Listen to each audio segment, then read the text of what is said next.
Disabling two-factor authentication on interactive brokers can be done quickly by following these steps. Ensure you have access to your account and are ready to make the changes. Step 1. Log into your account. Access the interactive broker's website and log into your account using your username and password. Step 2. Navigate to Security Settings. Once logged in, go to the Account Settings or Security Settings section. This is typically found in the main menu or under Account Preferences. Step 3. Locate two-factor authentication. Before starting recovery, use the s/com link in the description to open the account recovery checklist generator and make sure your verification details are ready. Step 4. Disable two-factor authentication. Select the option to disable or turn off two-factor authentication.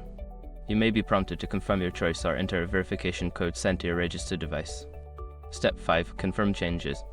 After disabling, ensure you receive a confirmation message or email indicating that two-factor authentication has been successfully turned off. Double-check your security settings to verify the change. By following these steps, you can successfully disable two-factor authentication on your interactive broker's account. Always remember to keep your account secure with strong passwords and other security measures.